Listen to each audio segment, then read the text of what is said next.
के नीचे हमने शुरुआत करी थी और हम 17,200 के नीचे गया, 160 165 के जोन तक स्लिप होते हुए नजर आए थे। पर उसके बाद वो इनिशियल पेन से उभरे और उसके बाद लार्जली फिर उभरने के बाद एक कंसोलिडेशन में ही भारतीय बाजार पूरे समय नजर आया।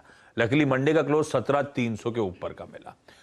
वीरू, एक तो बुलोन से फूफा कैश मार्केट में बेच रहे हैं। अब वो कई कई जगह हमने कल भी सवाल उठाया था कि ऐसा तो नहीं है कि यार करेक्शन की शुरुआत तो नहीं हो रही, हम सब घबरा रहे हैं, कैसे अप्रोच करो इस मार्केट को? या इस मार्केट का टेक्सचर अब बदल गया है क्या? हम डिप्स में खरीदने की बात करते थे, क्या ऐसा टेक्सचर हो गया है कि सेल ऑन राइज है, या अभी it's too early to take that call, या उस पर कुछ भी बातचीत करना? कैसे अप्रोच करूं एक छुट्टी से पहले आज के सेशन को? देखिए आशीष, पहली बात तो यह है कि जो कॉन्फिडेंस चाहिए होता है ना बाय या सेल करने के लिए, और मतलब अभी ये थोड़ा बाजार फंसा हुआ है, ट्रबल्ड है। जैसे कि मैं कल भी कह रहा था कि ट्रंकेटेड वीक, खुलते ही साथ अगर आप देखें तो आपको बहुत, अगर आप देखें, रिएक्ट करने का मौका नहीं मिलेगा। अगेन एक छुट्टी, फिर आप लौटेंगे तो एक्सपायरी, थोड़ा फंसा हुआ सा है बाजार।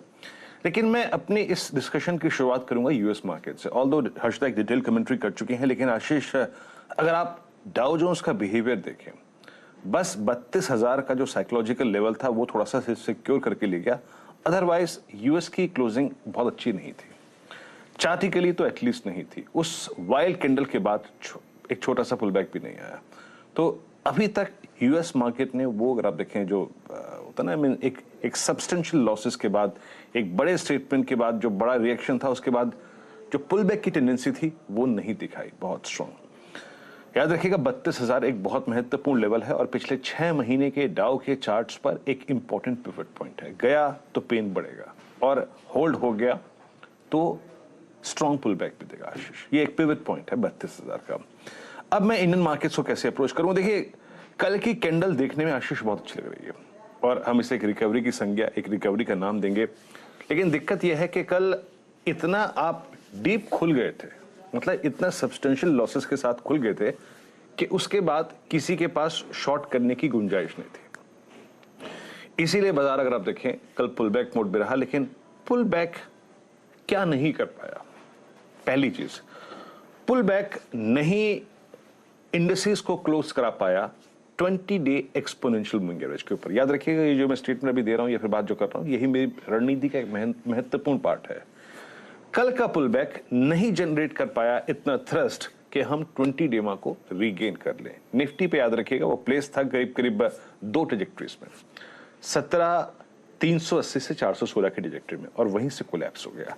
और बैंक निफ्टी, जिसका एक बहुत मीनिंगफुल लो था, कल का बैंक निफ्टी का लो 23 अगस्त के लो के सिमिलर था, ये भी ऊपर आया, लेकिन 20 डेमा को रीगेन नहीं कर पाया। सो जो एक कल के पुल बैक में अनफिनिश्ड बिजनेस था, वो था 20 डेमा को नहीं रीगेन कर पाना।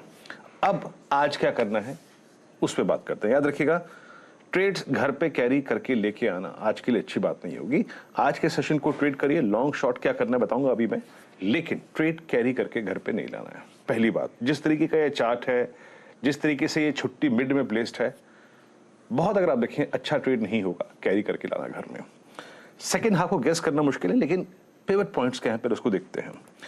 आशीष, 561 करोड़ रुपए की एफआईएस की सेलिंग, इसके अगेंस्ट डीआईएस की बैंक जो थी वो थ्रस्ट जनरेट नहीं कर पाई कि बाजार में अच्छी रिकवरी होती और हम 20 डेमा को रीगेन कर पाते, वो नहीं था।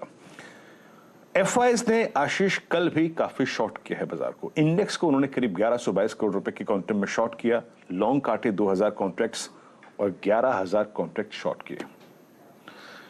स्टॉक फ्यूचर्स में काफी शार्प सेलिंग थी उनकी तरफ से, 1532 करोड़ रुपए की, अगर आप देखें, सेलिंग थी। लॉन्ग काटे 4000 कॉन्ट्रैक्ट और शॉर्ट स्टॉक फ्यूचर्स में आशीष 25,000 कॉन्ट्रैक्ट्स। तो एफआईएस का डेटा खराब है और खराब हो सकता है, ये बात जहन में जरूर रखिएगा।